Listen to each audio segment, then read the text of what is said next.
അത് കഴിഞ്ഞിട്ട് ഓരോരുത്തരും ചോദ്യം ചെയ്ത് കഴിയുമ്പോൾ യേശോ മഹാഭീകരനല്ലേ അവരെ സംബന്ധിച്ച്, നമ്മളെ സംബന്ധിച്ചിട്ടാണെങ്കിലും യേശുവിനാകും ഇന്ദ്രയാൾ വിധിക്കാരൻ, അങ്ങോട്ട് വിധിക്കാരൻ. യേശുവിനെ കൂച്ചു വരെ കൈയും കാലിനെ ചങ്ങലയിൽ ബന്ധിച്ചു. നമ്മൾ യേശുവിനെ കോട്ടയിലേക്ക് ഇട്ടു. യേശുവിനെ കിടത്തിയ ജയിൽ എന്ന് പറയുന്നത് നമ്മൾ വിചാരിക്കുന്ന പോലെ ഒരു മുറിയല്ല. യേശുവിനെ കിടത്തിയ ജയിൽ എന്താണെന്ന് ഞാൻ കണ്ടിട്ടുണ്ടെന്ന് മാത്രമല്ല, ആ ജയിലിൽ ഞാൻ ഇറങ്ങിയിട്ടെന്ന് മാത്രമല്ല, ഒരു 2-3 മിനിറ്റ് പ്രാർത്ഥിക്കാൻ കർത്താവിനെ കരുണയാൽ എനിക്ക് അവസരം കിട്ടിയിട്ടുണ്ട്. യേശു കിടന്ന അതേ ജയിലിൽ പ്രസവം ചെയ്തിട്ടുണ്ട്. അതിന്റെ പ്രത്യേകത എന്താണെങ്കിൽ ഒരു കിണറാണ്. ഒരു 3 അടി വ്യാസമുള്ള, ഒരു 20 അടി താഴ്ചയുള്ള ഒരു കിണറാണ്. ഈ ജയിലിലാണ് കൈകാൽ ഒരു മനുഷ്യനാണ്, ഒരു പഠിച്ച മനുഷ്യനാണ് കേട്ടോ. ഓരോ പുരോഹിത ശ്രേഷ്ഠന്മാരും യഹൂദ പ്രമാണി വരുമ്പോൾ ചോദിക്കുകയും ഒറ്റയിലാണ് ജയിലിടും. ഈ എടിയുടെ ആകാരത്തിൽ ഈ നമ്മുടെ കരികല്ലിലെ ചീട് കൊണ്ട് പണിതിട്ടുള്ള, മണ്ണ് വെച്ച് പണിതിട്ടുള്ളതാണ്. വളരെ ഷാർപ്പായ അവളുടെ ശരീരം 20 സ്ഥലത്ത് രക്തക്കറ ഇപ്പോഴും നമുക്ക് കാണാൻ സാധിക്കും. ഒരു 3-4 സ്ഥലത്തേക്ക് നമുക്ക് തൊടാനും ചുപ്പിക്കാനും പറ്റും. അതിന് മുകളിൽ പറ്റില്ലല്ലോ. ദൈവമക്കളെ, ഈ ഓരോ പ്രാവശ്യം ഈ കോട്ടയിലേക്ക് എടുപ്പോൾ ഒരുപാട് ക്ഷതങ്ങളേൽക്കുന്ന കർത്താവ് നമ്മൾ ചെയ്യുന്ന ഓരോ പാപത്തിന്റെ പരിഹാരമാണ്. ഇതൊക്കെ പാപം ചെയ്യുമ്പോൾ നമ്മുടെ മനസ്സിലുണ്ടാകണം, എങ്ങനെയാണ് ഇതിന്റെ കർത്താവ് നിന്നെ വീണ്ടെടുത്തതെന്ന്. അതുകൊണ്ടാണ് പിതാവായ ദൈവം നമ്മളെ തന്റെ ഓമന കുമാരനെ കുറിച്ച് പറഞ്ഞത്. എല്ലാവരും പറഞ്ഞേ, നമ്മുടെ വേദനകളാണല്ലോ, നമ്മുടെ വേദനകളാണല്ലോ യഥാർത്ഥത്തിൽ അവൻ വഹിച്ചത്. അത് ദൈവമക്കളെ, ഈ പടയാളികള്, പടയാളികളും പുരോഹിത ശ്രേഷ്ഠന്മാരും യേശുവിനെ പീലാത്തോസിനെ കയ്യിലേൽപ്പിച്ചു.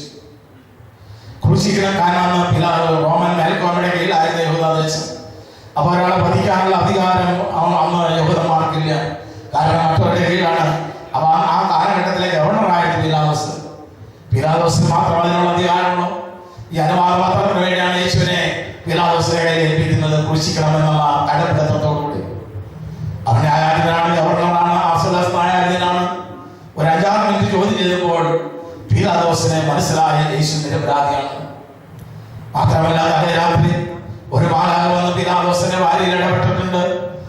ആ ഭാര്യയുടെ സമ്മർദ്ദം കൊണ്ട് ഈ നീതിമാന്റെ കാര്യത്തിൽ നിങ്ങള് ഈ ഭാര്യയുടെ സമ്മർദ്ദം മനസ്സാക്ഷിക്ക് ഒരു സൈഡിലായി ക്രൂശിക്കണം കടപ്പെടുത്ത മനസ്സ്. ഇതിന് രണ്ടിന്റെ നടുക്കായി പീലാത്തോസിനാണെങ്കിൽ ക്രമസമാധാനം നിലനിർത്തിയില്ലേ അവന് ജോലി നിർത്തി. അവരുടെ ജോലിക്കാരനാണ്, അവൻ രാജാവൊന്നുമല്ല.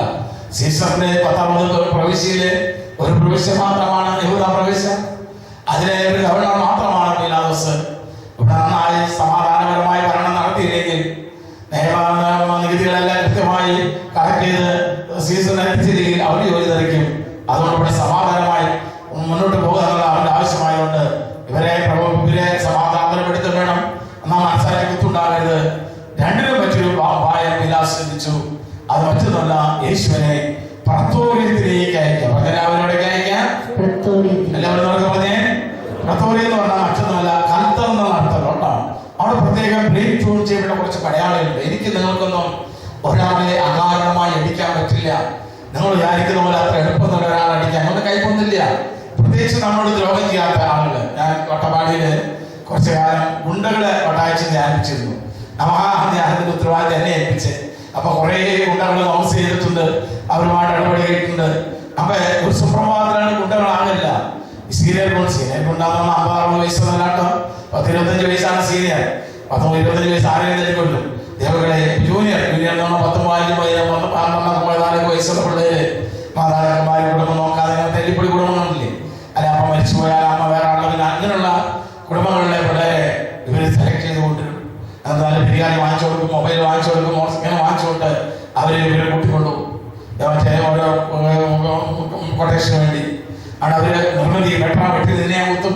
ഇങ്ങനെ പേടിപ്പിച്ച് 1 പ്രാവശ്യം 2 പ്രാവശ്യം 5-10 പ്രാവശ്യമായ പിന്നെ കാശിന് വേണ്ടി കാര്യം കിട്ടും. ഇതുപോലെ ബ്രെയിൻ ട്യൂൺ ചെയ്യപ്പെട്ട കുറച്ച് പടയാളികള് പീലാത്തോസുണ്ട്.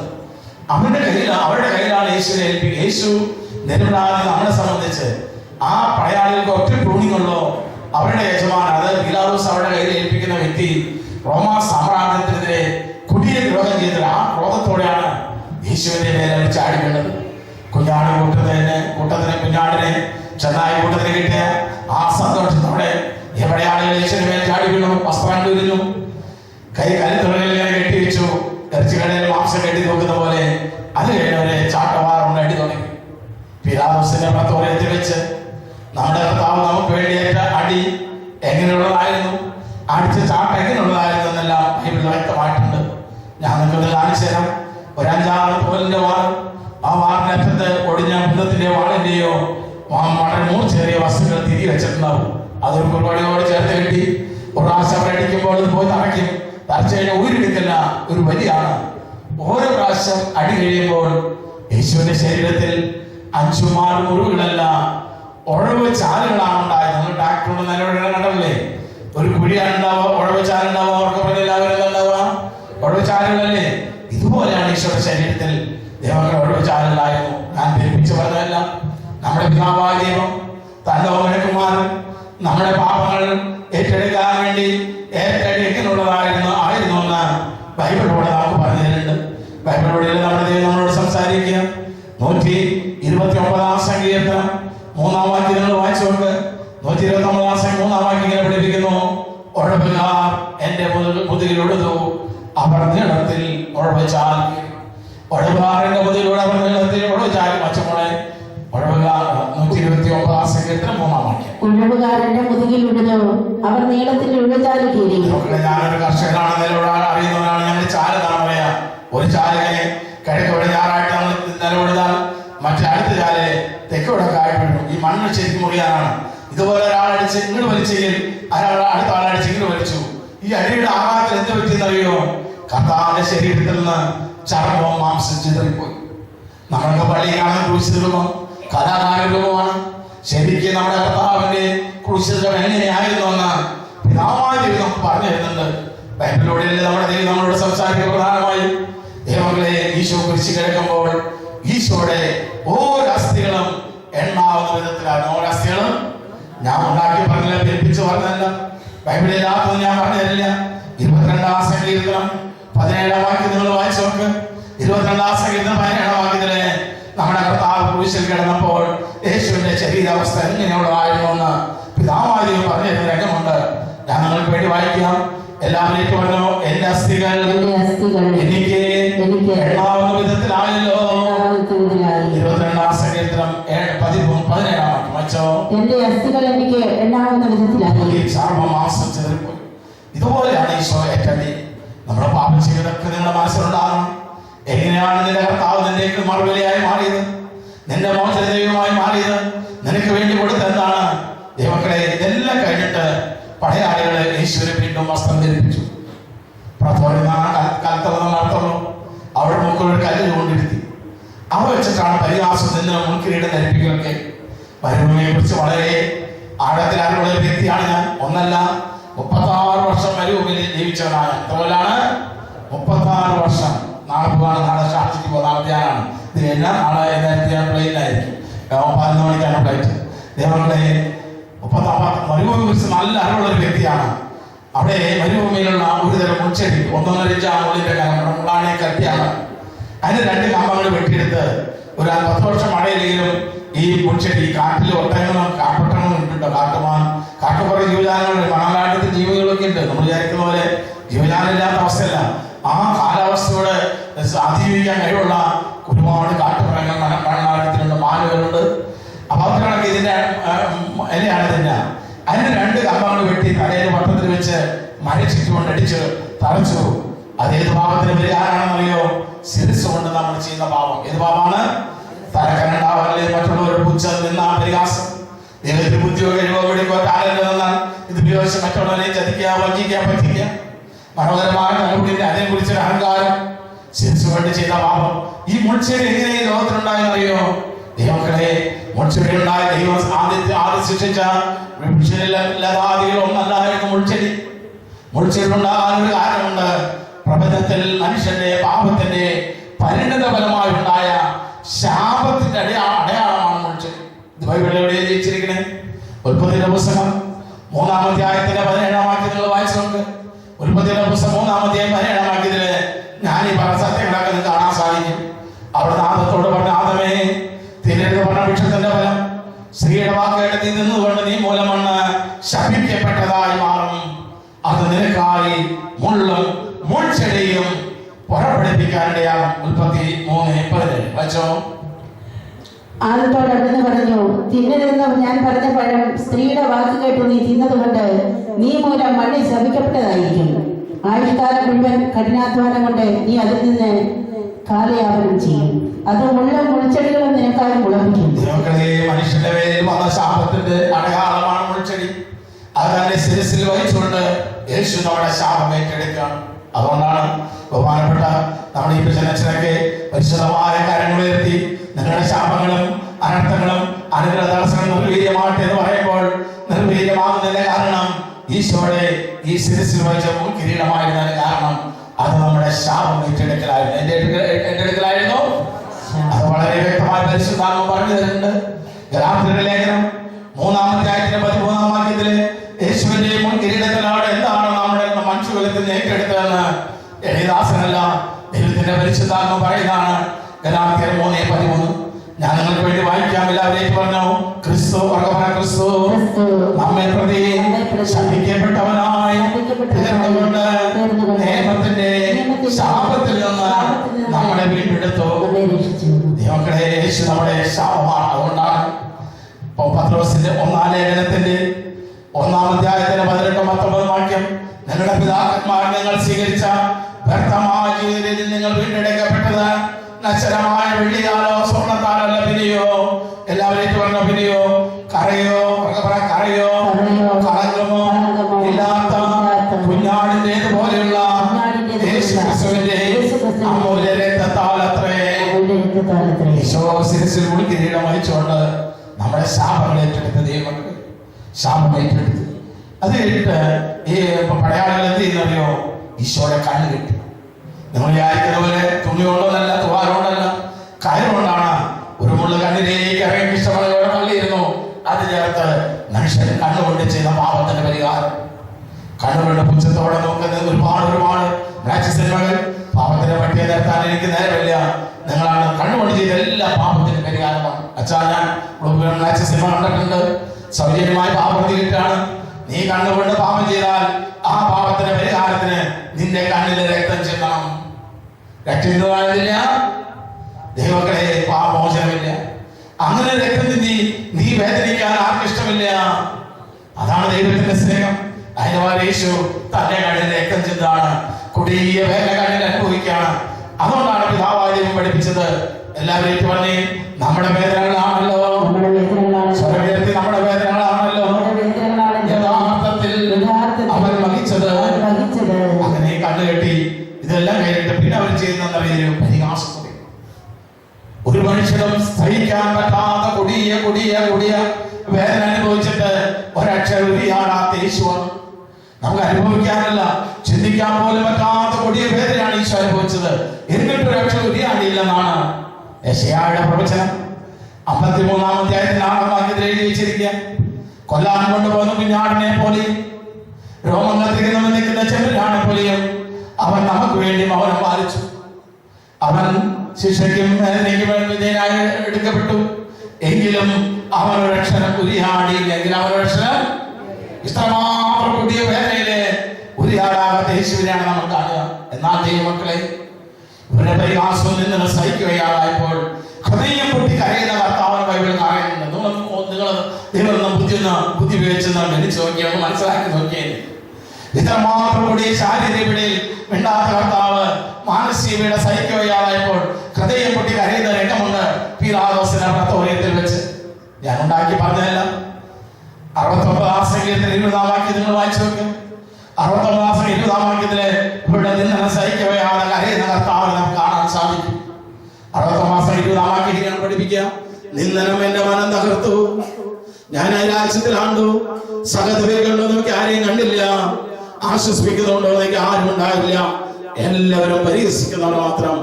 60-ാം സങ്കീർത്തനം 20-ാം വാക്യം വായിച്ചോ. 60-ാം സങ്കീർത്തനം 20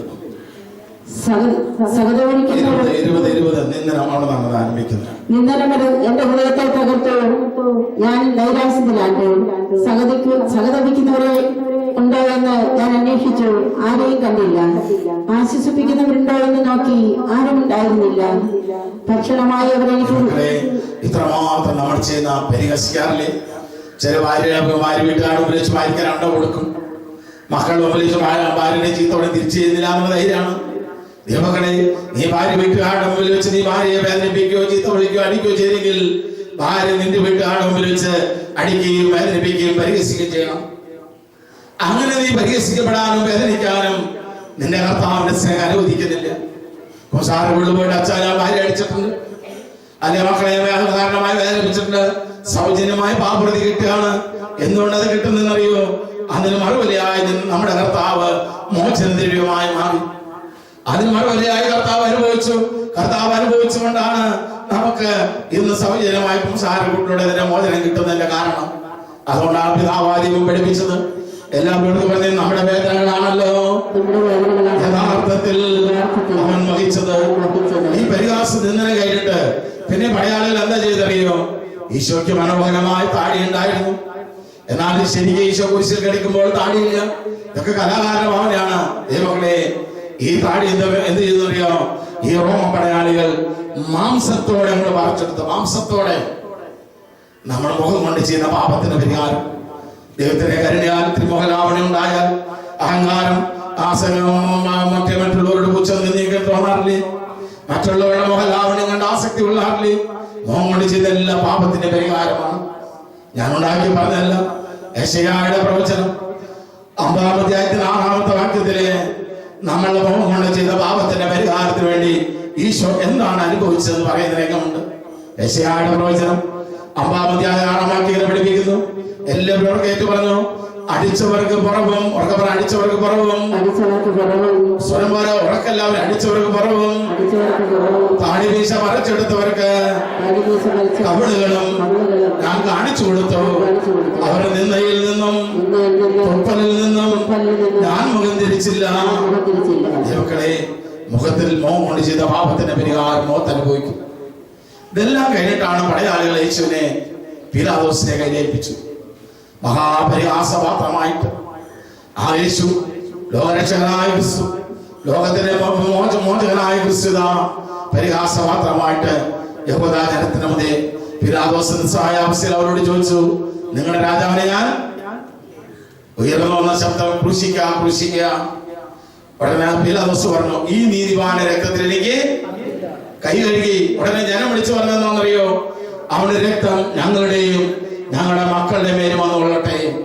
അതിന് പറയുന്ന പേരാണ് സ്വയം പേറിയ ശാപം. പറഞ്ഞെല്ലാവരും അങ്ങനെ ചില ശാപം നമ്മൾ അതിന് പിടിച്ചു വരുത്തുന്ന ചില അർത്ഥമുണ്ട്.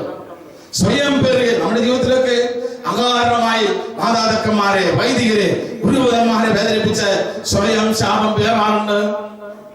1-2 3.5 ലക്ഷം പേരെ കൗൺസ് ചെയ്തവനാണ്. ചില കുടുംബങ്ങളൊക്കെ ആയിരക്കണക്കിന് വ്യക്തികളെ എനിക്കറിയാം. ഈ മാനത്തെറിഞ്ഞ വടി പോലെ ഒരു ഗതിയും നിരഗതിയും പരിഗതി കിട്ടാതെ കാലുവെന്ന് നായപ്പോഴുള്ളത് അപ്പന്റെ അമ്മയുടെ ശാപം പേരിട്ട്. ചിലർ ഗുരുഭൂതന്മാരുടെ ശാപം പേരി. നിങ്ങളുടെ ഗുരുഭൂതന്മാർ ഒരുപാട് നിങ്ങൾ ബുദ്ധിമുട്ടിച്ചു നോക്കിയ ഒരുപാട് ബുദ്ധിമുട്ടിച്ചു കഴിഞ്ഞാൽ അവർ പറഞ്ഞത് നീ ഗുണം പിടിക്കില്ല പറഞ്ഞ് ശപിച്ചു കഴിഞ്ഞാൽ നീ അത് ശാപഗ്രസ്തമായിരിക്കും. 100 കണക്കിന് ആളുകൾ എനിക്കറിയാം. 2 മാസം ജോലി രാജ്യങ്ങളിലാണ് കൂടുതലും അവിടെ. പിന്നെ അടുത്ത ജോലി, അത് 6 മാസം ജോലിയില്ല, പിന്നെ 2 മാസം, പിന്നെ ജോലി. ഇങ്ങനെ ഒരു ജോലിയിൽ സ്ഥിരപ്പെടാത്ത അവസ്ഥകൾ, ഗുരുഭൂതന്മാരുടെ ശാപങ്ങൾ പേരിട്ട് സ്വയം പേറുന്ന ശാപങ്ങൾ. ഈ ചില യഹൂദാജനം സ്വയം പേര് സംഭവിച്ചു. ഞാനൊരു മിനിറ്റ് ബൈബിളല്ല, ചരിത്രമാണ്. 100% സത്യമായ സംഭവമാണ് ഞാൻ നിങ്ങളോട് പറഞ്ഞിരുന്നത്. 100% സത്യം. ഇവരെ സ്വയം പേരിയ ശാപം 10-35 കൊല്ലം കഴിഞ്ഞപ്പോൾ യേശുവിനെ കുരിശ് മരണം ഉത്ഥാനം കഴിഞ്ഞ് 10-35 കൊല്ലം കഴിഞ്ഞപ്പോൾ റോമൻ ജനറൽ ടൈറ്റസ് യഹൂദാരോ ദേശപുരോഗമനം ഏർപ്പെടുത്തി. എല്ലാ സപ്ലൈയും കെട്ടും എല്ലാം കട്ടി വയലൻസ് സഹിക്ക് വയ്യാതായപ്പോൾ എല്ലാ സപ്ലൈയും കട്ടായ അവസാനം ഞാൻ ധരിപ്പിച്ചു പറയല്ല, പ്രപഞ്ചത്തിലെ ചരിത്ര സത്യമാണ് നിങ്ങളുടെ മുമ്പിൽ ഞാൻ പറയുന്നത്. ഈ പ്രപഞ്ചത്തിൽ സ്വന്തം മക്കളുടെ മാംസം നിന്ന ഏക ജനതയാണ് യഹൂദാജനം. സ്വന്തം മക്കളുടെ കാരണം പെടലിയോട് ചത്തു. മൂപ്പന്മാര് പറയുന്ന ജീവിതം നിലനിർത്താൻ ആ മാംസങ്ങൾ കഴിച്ചു. എല്ലാവരും ചേർന്ന് കഴിക്കാൻ തുടങ്ങി. ചരിത്ര സത്യമാണ്. അങ്ങോട്ട് പോളില്ല. നമുക്ക് കർത്താവിന്റെ പീഡാസനത്തിന്റെ ക്ലാസ്സിലേക്ക് പോകാം. ദൈവമക്കളെ, അങ്ങനെ യേശുവിനെ കുരിശ് തറച്ച് കൊല്ലാൻ വിട്ടുകൊടുക്കാണ് പീലാത്തോസിന്റെ ആസ്ഥാനത്തിൽ നിന്ന് ഗാഗുൽത്ത മല ഞാൻ കണ്ടിട്ടുണ്ട്. ഞാൻ അവിടെ പോയിട്ടുണ്ട്. ദൈവമക്കളെ, ഈശോ നടന്ന അതേ പാതയിലൂടെ കുരിശിന് വന്ന് കുരിശിന്റെ വഴി നടത്തി മുന്നോട്ട് പോകാൻ കർത്താവിന്റെ കരുണയാൽ എനിക്ക് സാധിച്ചിട്ടുണ്ട്. ദൈവമക്കളെ, ഈ ഗാഗുൽത്ത മല എന്ന് പറഞ്ഞാൽ നമ്മൾ വിചാരിക്കുന്ന ഒരു വലിയ മല എന്നൊരു മുട്ടക്കുന്നാണ്. ഏകദേശം ഒരു 40 മിനിറ്റ് നടന്നാൽ എത്താവുന്ന ദൂരമുള്ളൂ. പക്ഷേ ഇന്നിപ്പോ അത് മുട്ടക്കുന്നല്ല കേട്ടോ. കുന്നുണ്ടെങ്കിലും നല്ല മാത്രം ബ്ലാക്ക് സ്റ്റോണിന്റെ കടപ്പാക്കലിട്ട് 2 സൈഡിലും മുഴുവൻ ബിസിനസ്സാണ്. എന്നാൽ ആ 14 സ്ഥലം അവരെ പ്രസവീകരിച്ചിട്ടുണ്ട് കേട്ടോ. കുരിശിന്റെ വഴിയായിട്ട് പോകാൻ നമുക്ക് സൗകര്യമുണ്ട്. കുരിശ് അവിടെ വാടകയ്ക്ക് കിട്ടും, 25 രൂപ കൊടുത്ത വാടകയ്ക്ക് കിട്ടും. വീണ്ടും ആളുകൾ അപ്പുറത്തുണ്ടാവും, അവിടെ മലയുടെ മുകളിലെത്തിയാൽ അവർ തിരിച്ചു വാങ്ങിച്ചോളും. ദൈവമക്കളെ, അപ്പൊ യേശുവിന്റെ കാലത്ത് ഇത് ഒരു മുട്ടക്കുന്നായിരുന്നു. വലിയ കുന്നൊന്നല്ല, ഉടലങ്കലുകളൊക്കെ ഉള്ള. അങ്ങനെ ഈ ഗാഗുൽത്ത മല 6 മണിക്കൂറുകൊണ്ടാണ് ഈശോ എത്തുന്നത്. നമ്മൾ കുരിശിന്റെ വഴിയിൽ 3 വട്ടം കമിഴ്ന്നു വീണതായിട്ടല്ലേ ധ്യാനിക്കുന്നത്. 3 അല്ല, അനേക വട്ടം കമിഴ്ന്നു, അനേക വട്ടം. കാരണം കുരിശിലെ കൊടിയ ഭാരം. കുരിശിലെ ഭാരം എന്ന് പറഞ്ഞാൽ എന്താണെന്ന് അറിയാം നിങ്ങൾക്ക്? എന്റെ നിങ്ങളുടെ പാപത്തിന്റെ ദൈവങ്ങളെ, വിശപ്പ്, ദാഹം, നിറയിലെ പനി, സംഭ്രമം. ഞായറാഴ്ച സന്ധ്യക്ക് ഭക്ഷണം കഴിച്ചാണ് വെള്ളിയാഴ്ച 10-12 മണിക്കൂർ വിശപ്പും ദാഹവും രക്തമെല്ലാം വാർന്നൊലിച്ച് വെച്ച് കുരിശിൽ കുടിയകനം. ഈ കുടിയകനത്താൽ മുന്നോട്ട് വെച്ച് പോകണം. റോമാ പടയാളികളുടെ ഹൃദയം സാത്താൻ കഠിനമാക്കി. റോമാ പടയാളികളുടെ ഹൃദയം സാത്താൻ. കാരണം ഈശോ കുരിശിൽ മരിച്ചാൽ ആര് തോൽക്കും? ഉറക്കെ പറഞ്ഞെല്ലാവരും. ഈശോ കുരിശിൽ മരിച്ചാൽ ആരെ തോൽക്കുക? വാതോർന്ന് പറഞ്ഞെല്ലാവരും. ആര് ജയിക്കും? ഈശോ കുരിശിൽ മരിച്ചാൽ ആര് ജയിക്കും? യേശുവിന് ജയിക്കാൻ വേണ്ടിയല്ല, യേശുവിന് ജയിക്കാൻ വേണ്ടിയല്ല കുരിശ് മരണം. ഈശോയ്ക്ക് പരാജയമില്ല. ഈശോ എന്നും ജയം മാത്രമാണ്. അവനിൽ ഒരിക്കലും പരാജയമില്ല. ഈശോയുടെ കുരിശ് മരണം യേശുവിനെ ജയിക്കാനല്ല ദൈവമക്കളെ, മനുഷ്യകുലത്തെ ജയിപ്പിക്കാൻ. പറഞ്ഞെല്ലാവരും, ആരെ ജയിപ്പിക്കാനാണ്? ഈശോ കുരിശിൽ മരിച്ചാൽ മനുഷ്യകുലം ജയിക്കും, സാത്താൻ തോൽക്കും. ഇത് സാത്താൻ അറിയാവുന്നതുകൊണ്ട് സാത്താൻ അവന്റെ നിയന്ത്രണത്തിലുള്ള പടയാളികളുടെ ഹൃദയം കഠിനമാക്കി. ഈ പടയാളികൾ എന്ത് ചെയ്യുന്നറിയോ? ശരിക്കും അവരെ സംബന്ധിച്ച് ഗാഗുൽത്ത മലയിൽ കൊണ്ടുപോകാൻ കുരിശ് തറയ്ക്കുക, അത് അവരുടെ ഡ്യൂട്ടിയാണ്. കൊണ്ടുപോകുന്ന സമയത്ത് അകാരണമായി പീഡിപ്പിക്കാനൊന്നും അവർ ഡ്യൂട്ടി പെടുന്നില്ല. ദൈവങ്ങളെ അകാരണമായി ഒരുപാട് പീഡിപ്പിച്ചു. ഇവര് ഈ കല്ലുകളൊക്കെ ഇളക്കി വെക്കും, വേശി വെച്ച് അതിൽ കിട്ടും, കമഴ്ന്നിട്ട് വീഴും. ഇപ്പൊ ഞാൻ നിങ്ങൾ കമഴ്ന്ന് വീഴാൻ പോയാൽ നമ്മുടെ ഏറ്റവും പ്രധാനപ്പെട്ട നമ്മുടെ കണ്ണ്, ചുണ്ട്, പല്ല്, ഇതിലൊന്നും ക്ഷതം പറ്റാതിരിക്കുന്ന നമ്മുടെ കൈ പോയിട്ടാണ് കുത്ത്. എന്നാൽ ഈശോയുടെ അവസ്ഥ അങ്ങനെയല്ല. ഈശോയുടെ കൈ കുരിശിലെ ആ കുറിയതണ്ടിനോട് ചേർത്ത് കെട്ടി വെച്ചിരിക്കുകയായിരുന്നു. ഓരോ പ്രാവശ്യം ഈശോ കമിഴ്ന്ന് വീഴുമ്പോൾ ഈശോ മുഖം ഇവിടെ അടച്ച വീണു. മുഖം കൊണ്ട് ചതഞ്ഞൊരു കുരിശിലെ ആ കുടിയെ കനത്താൽ ഈശോയുടെ ശരീരവും ചതഞ്ഞായിരുന്നു.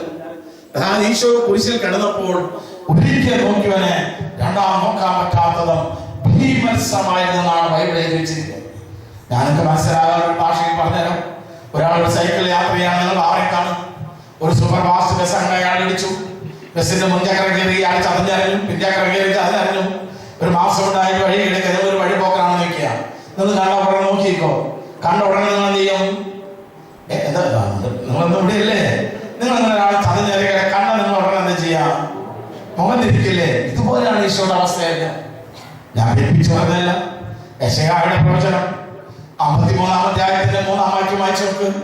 ഈശോ ഈ കുരിശിൽ കിടന്നപ്പോൾ ഈശോയുടെ മുഖത്തിന്റെ അവസ്ഥ, ശരീരത്തിന്റെ അവസ്ഥ എന്തായിരുന്നു എന്ന് പിതാവായ നമുക്ക് പറഞ്ഞു തരുന്നുണ്ട്.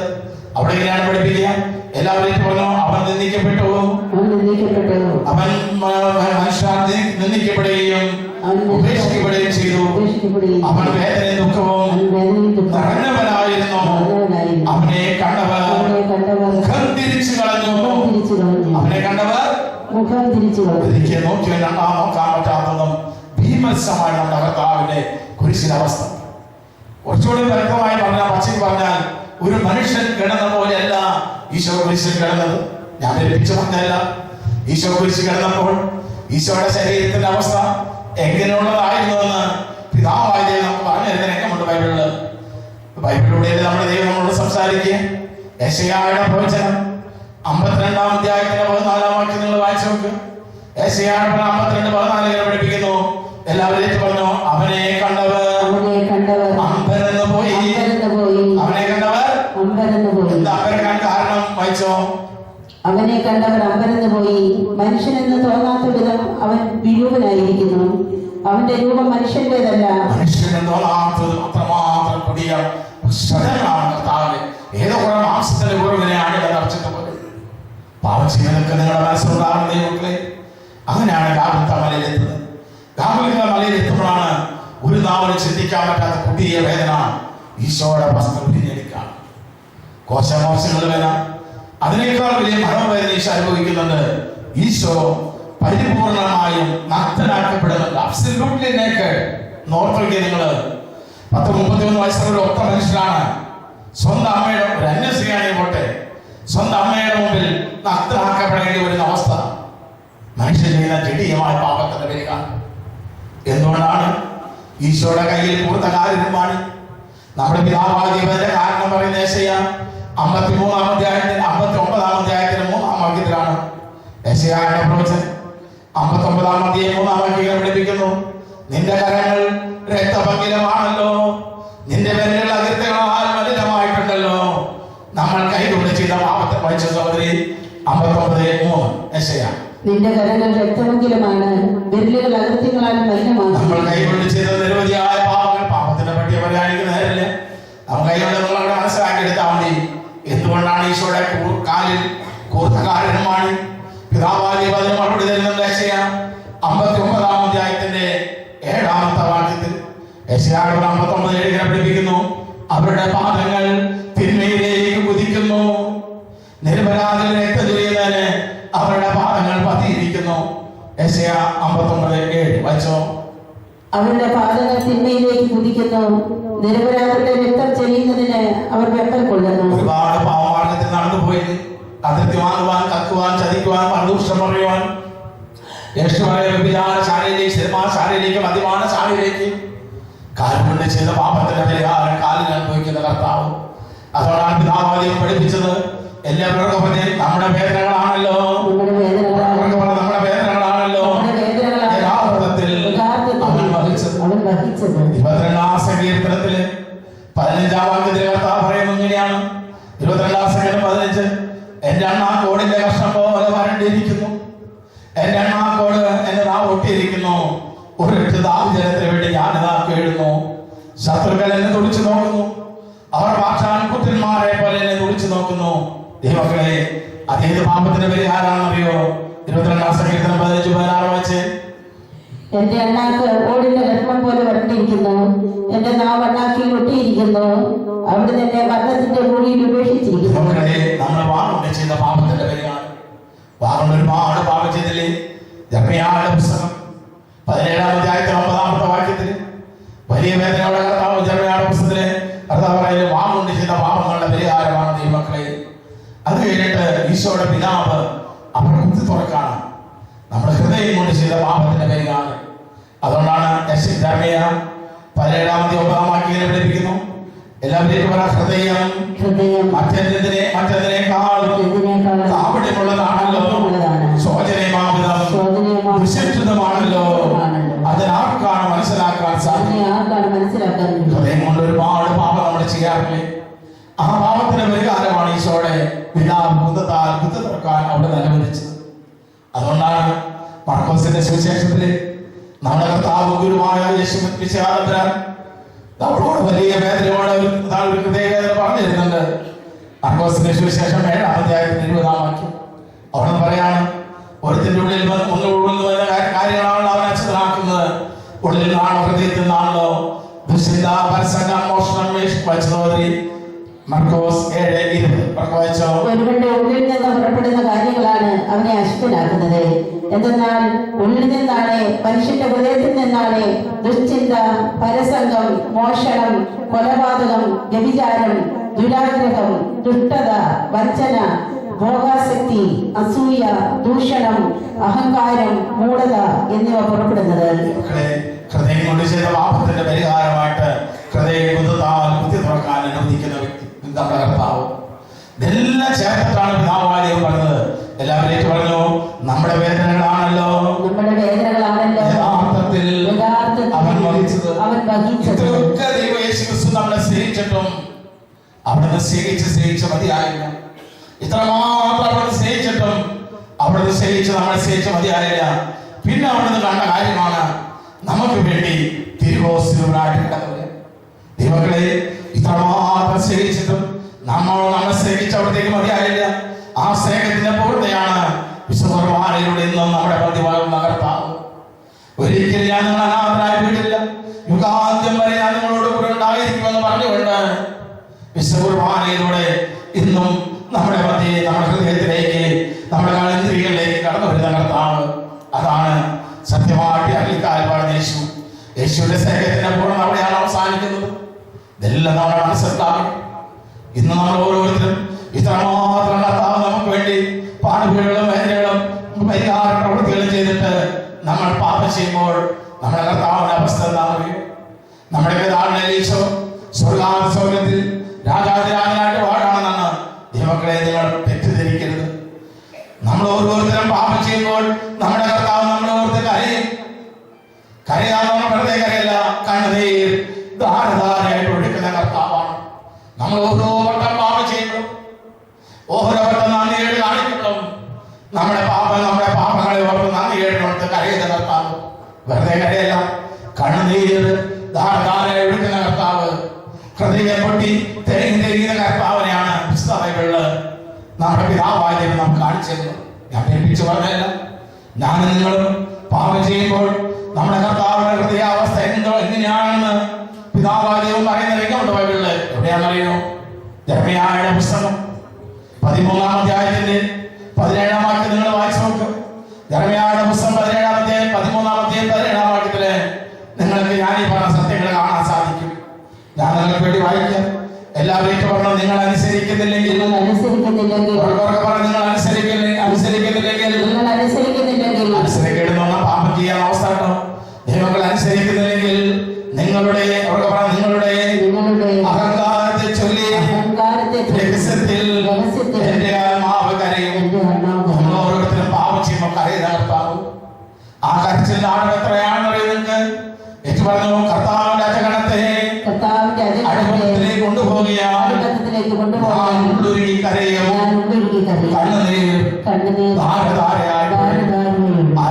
ദൈവമക്കളെ, പാപം ചെയ്യുന്നതൊക്കെ മനസ്സിലാക്കാം. ഇവരെ അതുകൊണ്ടാണ് തന്റെ മക്കൾ നശിക്കരുതെന്നുള്ള കാരണത്തോടെ ആണ്ടിലൊരിക്കലെങ്കിലും വലിയ നോമ്പിലെങ്കിലും സംസാരിക്കണമെന്നും കുർബാന സ്വീകരിക്കണമെന്നും നമ്മുടെ മാതാവും അമ്മയുമായ തിരുസഭ നമ്മോട് പറയുന്നതിന് കാരണം സഹോദരി ജെറമ്യാ 13:17 വായിച്ചോ. നിങ്ങൾ അനുസരിക്കുന്നില്ലെങ്കിൽ നിങ്ങളുടെ അഹങ്കാരത്തെ ചൊല്ലി രഹസ്യത്തിൽ എന്റെ ആത്മാവ് കരയും. കർത്താവിന്റെ അജഗണത്തെ അടിമത്തത്തിലേക്ക് കൊണ്ടുപോയാൽ ഞാൻ ഉള്ളൊരുക്കി കരയും. കണ്ണീർ ധാരധാരയായി ഒഴുകും. നമ്മുടെ ഓരോരുത്തരും പാപം ചെയ്യുമ്പോൾ കരയുന്ന കർത്താവ്. ഇതൊക്കെ നമ്മുടെ പാപത്തിന്റെ അവസ്ഥയിലുണ്ടാകും. ഈ വലിയ നോമ്പില് വലിയ ആഴ്ചയിലാണ് നമ്മൾ കർത്താവിന്റെ പീഡാസഹനത്തെ കുറിച്ച് മണ്ണെല്ലാം ധ്യാനിക്കുന്ന ദിവസങ്ങളാണ് ഇതൊക്കെ. അതിലുപരി രൂപമാകരുത് മക്കളെ. ഉള്ളി തട്ടുള്ളതായിരിക്കണം. ഇതിനു മുമ്പ് കഴിഞ്ഞ വർഷം നമ്മൾ ഇതെല്ലാം ആചരിച്ചിട്ടുണ്ട്. വില വ്യതിയാനങ്ങളോ മാറ്റമോ നമ്മുടെ ഹൃദയത്തിൽ ഉണ്ടായിട്ടുണ്ടോ എന്ന് നിങ്ങൾ ആത്മശോധന നടത്തും. അല്ലാത്തടത്തോളം എല്ലാം വ്യക്തമാണ്. നമുക്ക് ഈ വർഷം ഒരു മാറ്റത്തിന്റെ വർഷമാക്കി മാറ്റാം. പാപം ചെയ്യാം എന്ന് പറയുമ്പോൾ നമ്മുടെ വ്യക്തിയുടെ മനസ്സിൽ ചെയ്യാൻ പാടില്ലാത്തത് ചെയ്യാതിരിക്കുക എന്നതാണ്. പാപം ചെയ്യുന്നതിനെ കുറിച്ച് നമുക്കുള്ള കാഴ്ചപ്പാട് അപൂർണമാണത്. അപൂർണമാണ്. 50% ചെയ്യാൻ പാടില്ലാത്തത് പലതൊക്കെ നമ്മൾ ഉപേക്ഷിക്കാൻ തുടങ്ങിയിട്ടുണ്ടാകും. എവിടെ എത്തി നിങ്ങൾ യാമോഹിക്കരുത്. ചെയ്യേണ്ട നന്മകൾ ചെയ്യാതിരിക്കലും പാപം തന്നെ. അവിടേക്ക് നമ്മൾ എത്ര ഈ ധ്യാനത്തെ ഈ ദിവസങ്ങളിൽ ഈ പുതിയ കർത്താവിന്റെ പീഡാസഹനത്തിന്റെ ഈ ഉത്ഥാനത്തിന്റെ ഈ പുതിയ, അതാണ് നമ്മുടെ പുതിയ വർഷം ആരംഭിക്കുന്നത്. ജനുവരി 1-ാം തീയതി ഒരു ഗാന്ധിയെ സംബന്ധിച്ച് ഈസ്റ്ററാണ് അവന്റെ പുതിയ വർഷം. ദൈവമക്കളെ, ഈസ്റ്ററില് ഈ പുതിയ വർഷത്തില് നമ്മളൊരു തീരുമാനം എടുക്കണം. ചെയ്യേണ്ട നന്മ ചെയ്യണം. ഒരു മനുഷ്യന്റെ ഏറ്റവും അടിസ്ഥാന കടമ എന്താന്ന് പറയുന്നത്? ഭർത്താവിന് പലഹാരം ഉണ്ടാക്കി കൊടുത്തു, ഭാര്യയ്ക്ക് ഒരു താൾ വാങ്ങി കൊടുത്തു, മകൾക്ക് ബിരിയാണി ഉണ്ടാക്കി കൊടുത്തു. ചത്ത മണ്ണായി പോകേണ്ടവനല്ല മനുഷ്യൻ. ഒരു മനുഷ്യന്റെ ഏറ്റവും വലിയ കടമ ചെയ്യാൻ പാടില്ലാത്ത പലതൊക്കെ അനേക വർഷങ്ങളിൽ ഞാനിവിടെ നിങ്ങൾ മാറ്റിയിട്ടുണ്ടാവും. കുറെയൊക്കെ എവിടെ എത്തിയിട്ടില്ല. നമുക്ക് തീരുമാനമെടുക്കാം. ചെയ്യേണ്ട നന്മ ചെയ്യാമെന്ന്. നമ്മുടെ ഏറ്റവും വലിയ കടമ എന്താണെന്ന് അറിയോ? പുറപ്പാടിന്റെ പുസ്തകം 9-ാം അധ്യായം 16-ാം വാക്യം നിങ്ങൾ വായിച്ചു നോക്ക്. പുറപ്പാടിന്റെ പുസ്തകം 9-ാം അധ്യായം 16-ാം വാക്യത്തില് ഈ ലോകത്തിൽ നിന്റെ ദൈവം നിന്നെ ജീവിക്കാൻ അനുവദിച്ചു എന്തിനാണ് എന്ന് നിന്റെ ദൈവം പറഞ്ഞു തരുന്നുണ്ട്. വിശ്വസിക്കാൻ വായു കുടിക്കാൻ ജലവും ഭക്ഷ്യപാൻ ആഹാരം ധരിപ്പാൻ വസ്ത്രം നൽകി എന്തിനാണ് നിന്നെ ഈ ലോകത്തിൽ ജീവിക്കാൻ ദൈവം അനുവദിച്ചത് എന്ന് ദൈവം പറയുന്നുണ്ട്. പുറപ്പാട് 9:16 വാക്യത്തിൽ വായിച്ചോ. എന്റെ ശക്തി നിനക്ക് കാണിച്ചു തരാനും എല്ലാവരും പറ, എന്റെ ശക്തി എന്റെ ശക്തി നിനക്ക് കാണിച്ചു തരാനും അങ്ങനെ എന്റെ നാമം ലോകം മുഴുവൻ പ്രഘോഷിക്കപ്പെടാനും എന്റെ ശക്തി നിനക്ക് കാണിച്ചു തരാം. എന്റെ ശക്തി നിനക്ക് കാണിച്ചു തരുവാനും അങ്ങനെ എന്റെ നാമം ലോകം മുഴുവനും പ്രഘോഷിക്കപ്പെടുവാൻ വേണ്ടിയാണ് നിന്നെ ജീവിക്കാൻ ഞാൻ അനുവദിച്ചത്. വായിച്ചോ. എന്റെ ശക്തി നിനക്ക് കാണിച്ചു തരാനും അങ്ങനെ എന്റെ നാമം ലോകം മുഴുവൻ പ്രഘോഷിക്കപ്പെടാനും വേണ്ടിയാണ് ഞാൻ നിന്നെ ജീവിക്കാൻ അനുവദിച്ചത്. നിനക്ക് ജീവശ്വാസം നൽകിയിട്ടുണ്ടെങ്കിൽ, ജീവൻ നിലനിർത്തിയെങ്കിൽ അതിൽ നിന്റെ അടിസ്ഥാന കടമയാണ് മറ്റുള്ളവരെ കർത്താവിലേക്ക് അടുപ്പിക്കുക. ചെയ്യാൻ പാടില്ലാത്ത കുറച്ചൊക്കെ നിങ്ങൾ ഉപേക്ഷിച്ചു. എവിടെ എത്തിയിട്ടില്ല ദൈവങ്ങൾ, എവിടെ എത്തിയിട്ടില്ല. ചെയ്യേണ്ട നന്മ ചെയ്യാനുള്ള സ്റ്റെപ്പ് ഈ വലിയ ആഴ്ചയിൽ നമുക്ക് തീരുമാനമെടുക്കാം. അതിനാണ് നിനക്ക് എല്ലാ സമ്പത്തും എല്ലാ ശരീരം തന്നത് മറ്റുള്ളവരെ കർത്താവിലേക്ക് അടുപ്പിക്കാൻ വേണ്ടിയാണ്. ചിലപ്പോൾ നല്ല വാക്ചാതുര്യം ഉണ്ടായിരിക്കാം, 4 സഹോദരങ്ങളിൽ മൂത്തതായിരിക്കാം, ഒരു സ്ഥാപനത്തിലെ ഉടമസ്ഥനായിരിക്കും, ചേട്ട സഹോദരന്മാരായിരിക്കും. നിനക്കുള്ള എല്ലാ ആനുകൂല്യങ്ങളും ദൈവം തന്നത് ഒറ്റ ഉദ്ദേശത്തിന് വേണ്ടി മാത്രമാണ്, മറ്റുള്ളവരെ കർത്താവിലേക്ക് അടുപ്പിക്കുക. ഇതെവിടെ എഴുതിയിരിക്കണേ? റോമാക്കാരുടെ ലേഖനം 9-ാം അധ്യായത്തിന്റെ 17-ാം വാക്യം നിങ്ങൾ വായിച്ചു നോക്ക്. നമുക്കുള്ള എല്ലാ ഐശ്വര്യം, ഒരു പക്ഷേ നിങ്ങളുടെ മക്കളുടെ നിങ്ങൾ മൂത്തവനായിരിക്കാം, അല്ലെങ്കിൽ ഒരു ഉദ്യോഗസ്ഥനായിരിക്കാം, ഒരു സമ്പന്നനായിരിക്കാം, ഒരു കാറുള്ള വ്യക്തിയായിരിക്കാം. ഏതെല്ലാം ഐശ്വര്യവും നന്മയും അവസ്ഥകളും ദൈവം നിനക്ക് തന്നിട്ടുണ്ടോ അതിനെല്ലാം ഒറ്റ ഉദ്ദേശത്തിന്റെ ദൈവത്തിനുള്ളൂ. അതാണ് റോമ 9:17 വാക്യം. വായിച്ചോ. വിശുദ്ധ ഗ്രന്ഥം ഫറവോയോട് പറയുന്നു, ഭൂമിയിലെങ്ങും എന്റെ നാമം ഉദ്ഘോഷിക്കപ്പെടുന്നതിനും എന്റെ ശക്തി നിന്നിൽ വെളിപ്പെടുത്തുന്നതിനും വേണ്ടിയാണ് നിന്നെ ഞാൻ ഉയർത്തിയത്. ദൈവത്തിന്റെ ഉദ്ദേശം അത് തീരുമാനമെടുക്കാം. കേട്ട വചനങ്ങളാൽ കർത്താവ് നിങ്ങളെ അനുഗ്രഹിക്കും.